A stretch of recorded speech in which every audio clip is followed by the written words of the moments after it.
World War II produced stories so bizarre, so forgotten, they sound like they were invented. These are the ones nobody put in the textbooks. The Forgotten World War II Files, a World War II series on Hardinghaus books.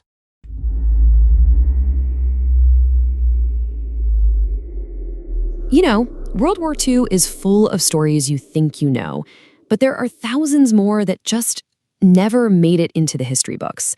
These are events that are so incredible, so human, and so completely forgotten that most people have never even heard of them. This is our attempt to find those stories. Welcome to the Forgotten WW2 Files. Just look at this number for a second. Over 9,000. That's the estimated number of people who died in a single event on a single night. Now, to give you some perspective, that is more than the Titanic, the Lusitania, and the Estonia ferry disasters all put together. And that leads to the biggest question of all, right? How could a tragedy on this scale, the single deadliest shipwreck in history, be basically erased from our collective memory? To figure that out, we have to go back to the very beginning. To really get what happened, you've got to picture the final chaotic months of the war in Europe. It's January 1945. On the Eastern Front, the Soviet Red Army is pushing forward, and it's a relentless advance. For millions of German civilians and soldiers who are trapped in East Prussia, the situation is beyond desperate. There's only one way out: the sea. This desperate scramble to escape triggered something called Operation Hannibal. It was the largest naval evacuation in all of human history. I mean, the German Navy grabbed every single ship they could find, warships, freighters, even old cruise liners, to get people off the Baltic coast. And right at the very heart of this huge, frantic operation was one ship in particular, the Wilhelm Gustloff.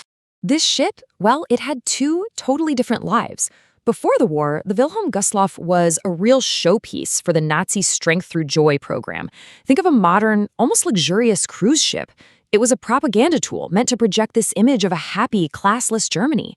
But by 1945, that dream was long gone. The ship was now just a drab, gray naval transport, its decks absolutely crammed with thousands of terrified people just trying to escape with their lives. And just look at who was on board for that final trip.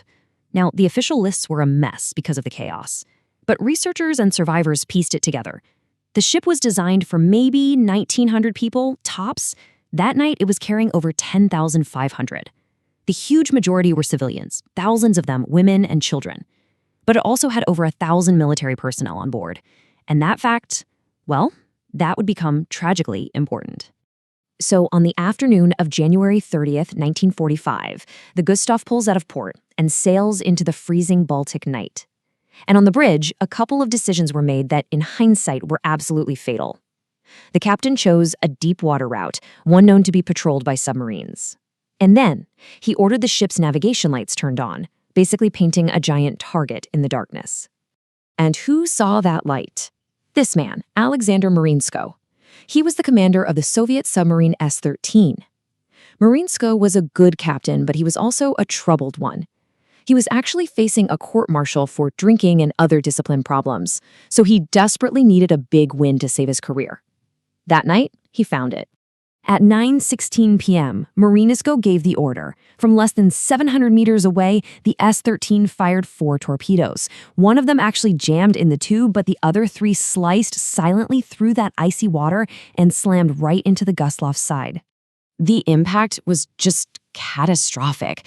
The first torpedo hit near the bow, and the blast sealed the watertight doors, trapping crew members down below. The second hit midships, right where the Women's Naval Auxiliary was being housed in the ship's empty swimming pool. Almost none of them made it out. And the third torpedo, the final one, was a direct hit on the engine room. All power, all lights, all communication, just gone. Instantly. And then, total chaos in the pitch black. The air temperature outside was a staggering minus 18 degrees Celsius. Most of the lifeboats were literally frozen solid to the ship. The ship started to list so badly that the boats they could launch were just smashing against the hull. In less than an hour, the Wilhelm Gustloff was gone, and for the thousands of people now in the freezing water, the main killer wasn't drowning, it was the cold. Over the next few hours and days, a few German ships risked the submarines to try and find survivors. But the real scale of what happened, well, that would take decades to even begin to understand. This really shows you how lost this story was. Just look at how the estimated number of dead changed over the years. Right after the war, reports were low. But then researchers and survivors, guys like Heinz Schahn, they spent their whole lives digging through archives, piecing together accounts. And the number just kept climbing and climbing, from around 4,000 to the number we accept today, 9,343. We'll probably never know the exact number. You know, when you put it next to the disasters we've all heard of, the scale is just breathtaking. The Titanic, that name is synonymous with tragedy at sea, right? About 1,500 people were lost. The death toll on the Gustloff was more than 6 times that. Which brings us right back to that big mystery we started with. Why? How does a story this huge get buried for so long? Well, the answer really is all about the messy politics of memory after the war. For one thing, the victims were German.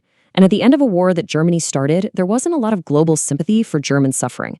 The story also didn't really fit the new Cold War narratives. But maybe most important was what happened inside Germany, where this deep national guilt kind of pushed stories of their own suffering to the side.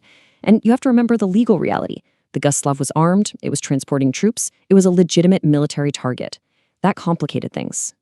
For more than 50 years, the story just faded away. Then, in 2002, the German Nobel Prize winner Günter Grass published a novel called Crab Walk. And as he said, his whole reason for writing it was to tell the story, to acknowledge the unbelievable human tragedy, not as a war crime, but as what he called a terrible result of war. And that book, that finally brought the Gustloff into the spotlight. And what about the man who fired the torpedoes? Alexander Marinko was never really celebrated for the sinking in his lifetime. In fact, he was dishonorably discharged from the Navy and died pretty much unknown in 1963. But then, in this final twist of how history gets remembered, Mikhail Gorbachev made him a hero of the Soviet Union, posthumously in 1990. The numbers in this story are they're overwhelming. Over 10,000 people on a ship, over 9,000 dead. It's almost impossible to wrap your head around. So I want to end with one small human detail. One of the rescue boats, just a small patrol boat, searched the wreckage for hours. The crew was just scanning this vast graveyard of floating debris and frozen bodies. In all that time, they found just one living person, a baby wrapped up tight, miraculously alive. Out of thousands dead, one tiny survivor. And that one rescued baby leaves us with a final thought, doesn't it? In the huge story of history with all its battles and its big statistics, how do we decide which stories get told and which ones, like the Wilhelm Gustloff, just get left to drift in the silence? Join us next time on the Forgotten WW2 Files, when we uncover the story of the Japanese-American soldiers who became the most decorated unit in U.S. history, all while their families were being held in internment camps back home. Alte Fotos, Staub und Zeit. Voices lost in history's light. Ein Gesicht so jung und stumm. The world was burning all around. The last witnesses, stories true. World War II from a German point of view. Geister des Krieges, ghosts of war. We hear you whispering at the door. Im Tod sind wir keine Feinde.